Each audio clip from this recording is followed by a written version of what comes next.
Welcome all, Jawahar. Pandemic has led to panic.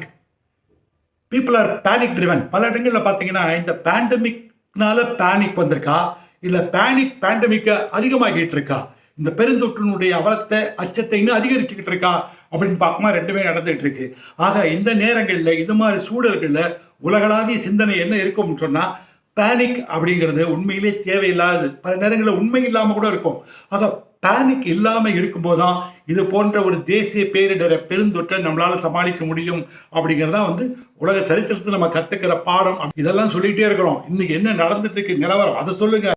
ஒரு ஷிப்பை artificial intelligence செயற்கை நுண்ணறிவை வச்சு ஆப்ரேட் பண்ணிட்டு இருக்காங்க அப்படிங்கிறத இன்னைக்கு பேச முடியாது.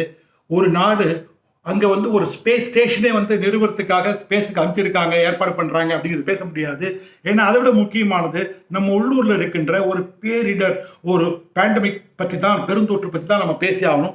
இன்னைய நிலைமை என்ன?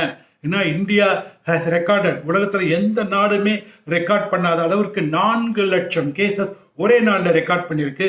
3500 பேர் இதுக்கு பலியாகி இருக்கிறாங்க இந்த நோய்க்கு அப்படிங்கிறது ஒரு உண்மையிலேயே கவலை தரக்கூடிய விஷயம். தமிழ்நாட்டை பொறுத்த வரைக்கும் அது இன்னைக்கு 19,600 கேஸ், கிட்டத்தட்ட 20,000 தமிழ்நாடு நெருங்கிட்டு இருக்கு. 147 பேர் இறந்து போயிருக்கிறாங்க. இதில் பக்கத்தில் இருக்கிற கர்நாடகாவை பார்த்தீங்கன்னா 48,000 பேர் அஃபெக்ட் ஆகியிருக்காங்க, 217 பேர் இறந்து போட்டிருக்காங்க. கேரளாவை எடுத்துக்கிட்டிங்கன்னா பார்த்தீங்கன்னா 32,000. இப்படி எல்லா இடத்துலையுமே இப்படி போயிட்டு இருக்கும்போது இந்த மாதிரி சூழ்நிலை பேனிக் இல்லாமல் என்ன வரும் அப்படிங்கிற மாதிரி நம்ம நினைப்போம். வேண்டியதில்லை. பேனிக்கான சுச்சுவேஷன்கள் இருக்கின்ற ஒரு சூழ்நிலையில் பேனிக்லேருந்து நம்ம வெளியில் வருவதற்கும் நல்ல விஷயங்கள் நடந்துட்டு இருக்கு, பெருந்தொற்றுலேருந்து நம்ம மீள்வதற்குரிய பல்வேறு சைன்கள் தெரிகிறது, பல்வேறு சமிகைகள் தெரிகிறது.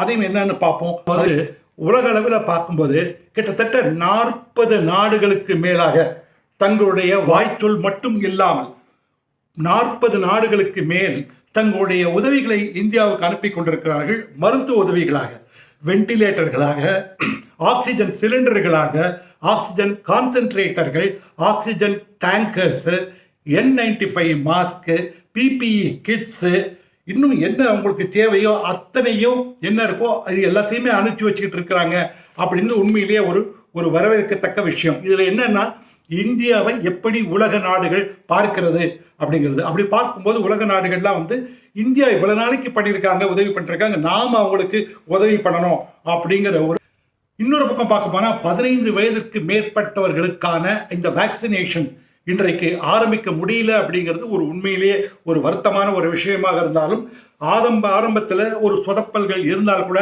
அதை சரி பண்ணிட்டு வர முடியும். ஏன்னா எந்த மகாராஷ்டிராவில் முடியாதவங்களோ அங்கே ஒரு 12 மாவட்டங்களில் ஆரம்பிச்சிருக்காங்க, ராஜஸ்தானில் ஒரு 10-15 மாவட்டங்கள் ஆரம்பிச்சிருக்கிறாங்க. இது போன்ற ஒரு ஹாஸ்பிட்டல், பிரைவேட் ஹாஸ்பிட்டல் தான் ஒரு வழியில் வேக்சின் யாருக்காவது கொஞ்சம் பேர் கிடைச்சா போகிறோம் அப்படிங்கிற ஒரு சூழல் இருக்கும்போது இது நல்லதாக தான் தெரியுது.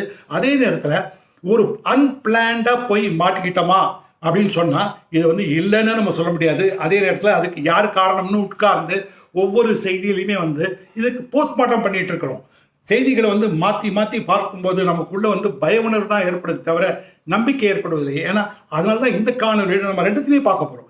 என்ன கிரிம் சுச்சுவேஷன், என்ன அந்த கிரிம் சுச்சுவேஷனை தீர்ப்பதற்கு என்ன நடந்துகிட்டு இருக்கு, ரெண்டுத்தையுமே பார்ப்போம். ஓகே, நல்ல விஷயங்கள் போது முன்னாடி சொன்னது போல பல்வேறு நாடுகள் கொடுத்து கொண்டிருக்கின்ற உதவி.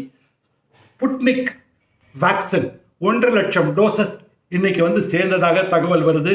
அது போபாலில் ஒரு செய்தி பார்க்கும்போது அங்கே ஜாவித் கான் அப்படின்னு பேர் கொண்ட ஒரு ஆட்டோ டிரைவர் தன்னுடைய ஆட்டோவை அதுக்குள்ளே ஒரு ஆக்சிஜன் சிலிண்டரை வச்சு he has converted into temporary into a ambulance. ஏன்னா ஆம்புலன்ஸ் இது போன்ற ஒரு ஆம்புலன்ஸ் தான் கிராமங்களுக்கு தேவைப்படும், கிராமங்களுக்கெல்லாம் போக முடியாது பெரிய வண்டிகள் அப்படின்னும் போது இதை மாற்றி இருக்காரு. எதை காட்டுதுன்னா இது போன்ற ஒருத்தருடைய செய்கை நமக்கு நம்பிக்கையை கொடுக்குது.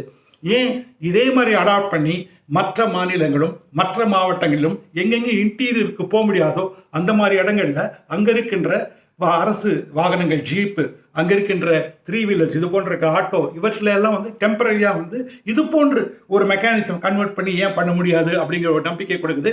அதுக்கு அடுத்தது பார்த்தீங்கன்னா மும்பை இது வரைக்கும் ரொம்ப மோசமாக போயிட்டு இருந்த மகாராஷ்டிரா இப்போ 2-3 நாளாக சமீபத்தில் இந்த லாக்டவுன் பீரியடுக்கு அப்புறமா கொஞ்சம் நல்லா ஆகிட்டு வருது. அது ஒரு மகிழ்ச்சிக்குரிய ஒரு விஷயம். ஏன்னா it's financial capital of India, மறந்துடக்கூடாது. ஏன்னா பல்வேறு தொழில்கள் அங்கே இருக்குது. அந்த இடத்துல அங்கே மகாராஷ்டிராவினுடைய அந்த கார்பரேஷன் வந்து they have established what is known as a war room, COVID war room. தமிழ்நாட்டிலே அதை பண்ணியிருக்காங்க, அதையும் நான் பின்னாடி சொல்கிறேன். கோவிட் வார் ரூம் தயார் பண்ணியிருக்காங்க. இதில் வந்து 24x7 24 மணி நேரமும் வந்து 3 ஷிஃப்ட்டில் ஆட்கள் வேலை பார்த்துட்டு இருக்காங்க. இவங்க 20 செகண்டுக்கு ஒரு கால் வந்துட்டு இருக்கு அப்படிங்கிறாங்க. இந்த காலில் அவங்க வந்து பேஷண்ட் டீட்டெயிலாக என்னன்னு கேட்குறாங்க, ஏது இப்போ நிலைமை என்ன இருக்கு, அவருக்கு என்ன தேவைப்படுதுன்னு. அப்போ ஏற்கனவே மெடிக்கல் ட்ரையாட் அப்படின்னு ஒரு ஃபார்முலா இருக்குது. அந்த ஃபார்முலா படி இவருக்கு வந்து இமீடியட்டாக ட்ரீட்மெண்ட் கொடுக்குறது, வீட்டிலே வச்சு ட்ரீட்மெண்ட் கொடுக்கணுமா, இல்லை இவருக்கு ஹாஸ்பிட்டலில் அட்மிஷன் கொடுக்கணுமா அப்படிங்கிற தீர்மானம் பண்ணுறாங்க. ஹாஸ்பிட்டல் அட்மிஷன்னா ப்ரைவேட் வேணுமா இல்லை கவர்மெண்ட் வேணுமான்னு கேட்குறாங்க. அதுக்கப்புறமா அதை எடுத்து வச்சுக்கிட்டு அவருடைய கண்டிஷன் என்ன, should be put on ventilator or ஆன ஆக்சிஜன் அவருக்கு தேவைப்படுதா, அல்லது அவர் வந்து வேறு நார்மல் ட்ரீட்மெண்ட் கொடுத்தா போருமானதா அப்படிங்கிறத அசர்டைன் பண்ணுறாங்க. அவங்க இமீடியட்டாக அவங்க வந்து ஏற்கனவே நெட்வொர்க் ஹாஸ்பிட்டல்ஸ் வச்சுருக்காங்க. அந்த ஹாஸ்பிட்டலில் என்னென்ன பெட்டு கிளியர் ஆகுதோ அதை கொடுத்துருக்கிற ஒரு மெசேஜ். அந்த மெசேஜ் என்ன அப்படிங்கிறது ரொம்ப முக்கியமானது. இந்தியா போன்ற கண்ட்ரிகளுக்கு அது முக்கியமானது. To listen to every common man.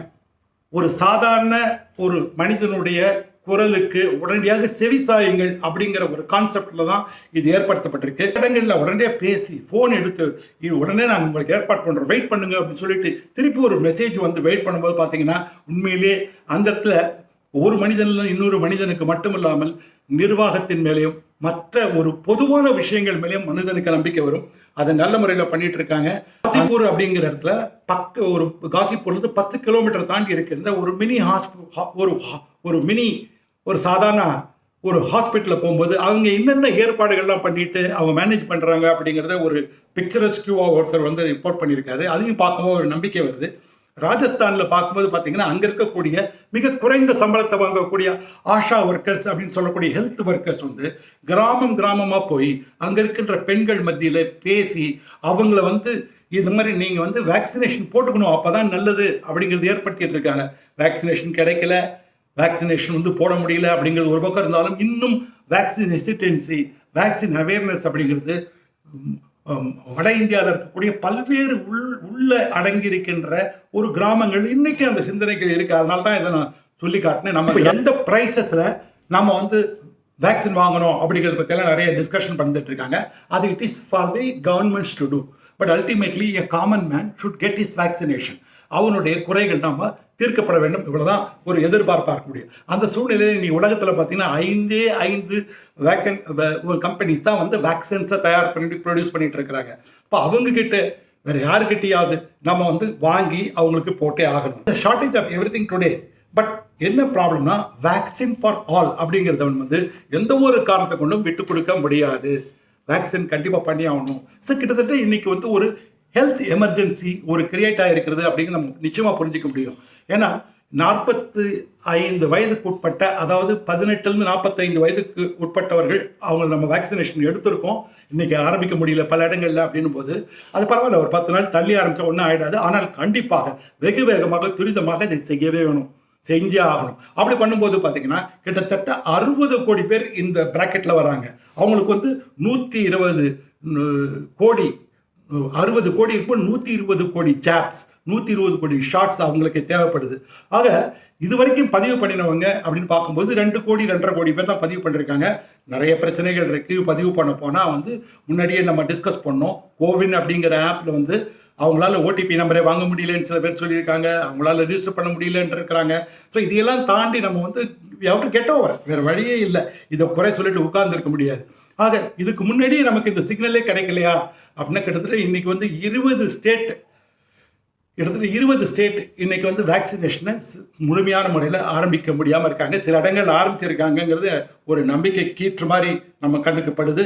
Right, India வந்து ஒரு what you call a superpower in respect of pharma is concerned. அதாவது ஃபார்மசூட்டிக்கல் ட்ரக்ஸில் இன்றைக்கு ஜெனரிக் ட்ரக் சப்ளை பண்ணக்கூடிய மிகப்பெரிய கண்ட்ரி இந்தியா தான். அமெரிக்காவுக்கு நிறைய இந்தியாவில் தான் போயிட்டு இருக்குது, ஏற்றுமதி ஆகுது. அதே போல தான் வேக்சின் எடுத்துக்கிட்டோம்னா நியர்லி 50% வேக்சின் எடுத்துக்கிட்டோம்னா உடனடியாக வந்து கோவிட்கான வேக்சினை மட்டும் நம்ம நினைக்க வேண்டாம். There are other vaccine which are free from patent period முடிஞ்ச பல்வேறு வேக்சின்களை தயார் பண்ணி இந்தியா தான் உலகத்துக்கு கொடுத்துக்கிட்டு இருக்கு. It's a great service that India is doing it. நம்ம இந்தியா கிட்ட கிட்டத்தட்ட பொறுத்தவொடனே 3000 ஃபார்மா கம்பெனிகள் இருக்குது. ஒரு இன்ஃபர்மேஷனுக்காக சொல்கிறேன், 10,500 manufacturing centres are available. $30 billion, ஒரு பில்லியனுங்கிறது 100 கோடி, $30 billion R involved in this business. அப்படி இருக்கும்போது நம்ம வந்து இன்றைக்கு எத்தனை பேர் தயார் பண்ணுறாங்க வேக்சின் அப்படின்னா 2 பேர் தான். Serum Institute of India Pune, Covishield, and Bharat Biotech Covaxin. இது 2 தான் தயார் பண்ணிட்டு இருக்காங்க. ஏன் அப்படிங்கிறத நம்ம பார்க்கணும். இதுக்கு முக்கியமானது வந்து பேட்டன்ட். முன்னாடி சொன்னது போல மோஸ்ட் ஆஃப் தி வேக்சின்ஸ், பல தடுப்பூசிகள் பேட்டன்ட் அப்படிங்கிற ஒரு காப்புரிமை அப்படிங்கிற விஷயத்தில் வந்து பூட்டி வைக்கப்பட்டிருக்கிறது. இது வெளியில் கொண்டு வரப்பட வேண்டும் அப்படிங்கிறது. பூட்டி வைக்கப்படுகிறது அப்படின்னா என்ன பண்ண முடியும் அப்படிங்கிறத பார்க்கணும். மற்ற எல்லாருமே பண்ண முடியுமானா பண்ண முடியாது. அதுக்கு ரா மெட்டீரியல் வேணும், டெக்னிக்கல் நோ வேணும். அது பேட்டன்ட்லேருந்து அவங்க நமக்கு விடுதலை கொடுக்கணும். பேட்டன்ட் போடுவோம் 10 வருடம், 20 வருடம், 30 வருடம்னு அவங்களே வச்சுருப்பாங்க. அவங்க சொல்கிற விலைக்கு தான் வைக்க முடியும். மற்றவங்க யாராவது மேனுஃபேக்சர் பண்ணணும்னு சொன்னால் அவங்களுடைய உரிமையை பணம் கொடுத்து வாங்க வேண்டும். இந்த பேட்டன்ட்டுக்காக நாம் என்ன செய்யலாம் அப்படிங்கிறத பற்றி லாஸ்ட் டைம் கூட பேசணும். இப்போது திருப்பி அதை பற்றி பார்ப்போம். பேட்டன்ட் என்ன பண்ண முடியும் அப்படிங்கிறது பார்க்கும்போது 3 வகையில் பண்ண முடியும். நம்பர் 1, பேட்டன்ட் வந்து WTOவில் கேட்லேயும் ஏற்கனவே பேசி வைக்கப்பட்ட ட்ரிப்ஸ் அப்படிங்கிறதுலையும் அது கிளீனாக சொல்லப்பட்டிருக்குது. இது அறிவுசார் சொத்து. இந்த அறிவுசார் சொத்து யார் தயார் பண்ணுறாங்களோ, யார் R&D பண்ணுறாங்களோ அவங்களுக்குத்தான் சொந்தமானது. மற்றவங்க அதை பயன்படுத்தக்கூடாது அப்படிங்கிறது ஒரு பொதுவான விதிகள் தான். ஆனால் உலகம் முழுவதும் இப்போ வந்து ஒரே ஒரு போராட்டம் தான். முன்னாடியே தான் உலக நாடுகளில் யுத்தம்னும் போது 2 சைடு இருக்கும். இன்றைக்கு உலகம் முழுக்கும் போராடிட்டு இருக்குது ஒன்னோட தான் கண்ணுக்கு தெரியாத ஒரு நுண்தீனி, ஒரு கிருமி. அதை தான் வந்து இன்னைக்கு வைரஸ் வச்சு தான் நம்ம வந்து போராட்டம் நடத்திட்டு இருக்கோம். அப்படி இருக்கும்போது எல்லாருமே இந்த மாதிரி விஷயங்களை சிறிது விட்டு கொடுக்கலாம். ரைட், இதில் என்ன பண்ண முடியும் அப்படின்னு பார்த்தா பேட்டன்ட்டை பொறுத்த வரைக்கும் அவங்க என்ன பண்ணுவாங்கன்னா, நம்பர் 1, இந்தியாவும் சவுத் ஆப்பிரிக்காவும் ஏற்கனவே கேட்டாங்க பேட்டன்ட் வெய்வர். சில கண்ட்ரிகளுக்கு நீங்கள் மேனுஃபேக்சர் பண்ணுறதுக்கு வெய்வர் கொடுங்க, நீங்கள் கேட்குற இந்த ராயல்ட்டி எல்லாம் கேட்காம கொடுத்துருங்க அப்படின்னு. அதுக்கு வந்து இம்மீடியட்டாக ரெஸ்பாண்ட் பண்ணிட்டாங்க. வளர்ந்த நாடுகள் வந்து அது கொடுக்க தயாராக இல்லை, அவ்வளோ எளிதாக கொடுக்க மாட்டாங்க. ரைட். 2வதாக என்ன பண்ணலாம்னா sharing, temporary sharing the formula to certain select companies. அப்படி கொஞ்சம் பண்ணோம்னா அட்லீஸ்ட் அந்தந்த கண்ட்ரிகள் எங்கே தேவையோ அது போக முடியும். ஒரு லிமிட்டட் டைமுக்கு மட்டும் பண்ணலாம் அப்படிங்கிறது. இது மாதிரி இருக்கக்கூடிய பேட்டன்ட் டெம்பரரி வெய்வரோ அல்லது ஷேரிங்கோ அல்லது வந்து ஃபார் டெம்பரரியாக சில பேருக்கு மட்டும் எல்லாரும் கொடுக்காம சில பேருக்கு மட்டும் கொடுக்குறதோ, அது 3 வகையில் அந்த பேட்டன்ட்டை வந்து அவங்க பண்ண முடியும். பட் பண்ணுவாங்களா அப்படிங்கிற கேஸ் எடுத்துக்கிட்டா ஒரு $1 மில்லியன் கொஸ்டின். அவ்வளோ எளிதாக பண்ணிவிட மாட்டார்கள். ஆனால் அதுக்கு முன்னாடி 2001 இது போன்ற ஒரு சூழல் ஏற்பட்டப்போ அவங்க என்ன பண்ணாங்கன்னா LDCன்னு லீஸ்ட் டெவலப்டு கண்ட்ரிஸ் அப்படிங்கிற ஒரு லிஸ்ட் எடுத்து அந்த கண்ட்ரிகளுக்கு மட்டும் அந்த பேட்டன்ட் வெய்வர் கொடுத்தாங்க. இன்றைக்கு இந்தியா போன்ற கண்ட்ரிகளுக்கும் அது போன்ற ஒரு பேட்டன்ட் வெய்வரை கொடுத்தா இந்தியா மட்டும் இல்லை, பிரேசில், சவுத் ஆப்பிரிக்கா, இது பல நாடுகளில் வரும். நாளைக்கு இது வந்து ஆப்பிரிக்கன் கான்டினென்ட்டில் உள்ள நுழையும் போது என்ன பிரச்சனை வரும் யாருக்குமே தெரியாது. அப்போ இந்தியாவுக்கு வந்து will have to play a major role. இன்னொரு மெத்தட் இருக்குது, அது ஏற்கனவே நம்ம இதே ஒரு பிளாட்ஃபார்மில் பேசியிருக்கோம். Compulsory licensing. What is this compulsory licensing? அதாவது கவர்மெண்ட், எந்த கவர்மெண்ட்டும் தங்களுடைய மக்களை பாதுகாப்பது முக்கியமானது. அவங்களுடைய உயிருக்கும் உடைமைக்கும் சேதம் வரும்போது, குறிப்பாக இது ஒரு எமர்ஜென்சி மாதிரி சுச்சுவேஷன் வரும்போது அவங்க என்ன பண்ண முடியும்னா they can violate the patent rules. International WTOவில் அதுக்கு வந்து இடம் கொடுக்கப்பட்டிருக்குது. அப்படி ஒரு பேட்டன்ட் என்ன பண்ணணும்னா அந்த மருந்தை கொண்டு வந்து இங்கே அதை அக்கு வேறு ஆணி வேற பிரித்து ரீஎன்ஜினியரிங் பண்ணி இங்கேயே அதை நாமளே எந்த விதமான யாருடைய ஒரு ஒப்புதல் தேவையில்லாமல் பண்ணக்கூடியதான் compulsory licensing. It will be issued by the government and others will do it. இதுக்கு பண்ணுறதுக்கு வழிகள் இருக்கான்னா 1992 ஒரு சட்டம் இருக்குது, இந்தியன் பேட்டன்ட் ஆக்ட்னு. அந்த பேட்டன்ட் ஆக்ட் கீழே 3 சிச்சுவேஷன்கள் இருந்தால் இது போல வந்து கவர்மெண்ட் செய்யலாம் அப்படின்றது. ஒன்று வந்து பார்த்தீங்கன்னா there should be an health emergency இருக்கணும். 2வது எக்ஸ்ட்ரீம்லி அர்ஜென்ட், இன்றைக்கு இப்போவே பண்ணி ஆகணும் அப்படிங்கிற ஒரு சூழல் இருக்கணும்.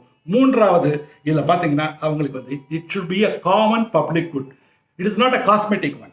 காமன் பப்ளிக் குட், எல்லாருக்குமே உதவக்கூடிய ஒன்றாக இருக்கணும். இந்த 3 சூழ்நிலைகள் இருந்தால் இந்திய அரசாங்கம் இதை பண்ண முடியும் அப்படிங்கிற சூழல் இருக்குது.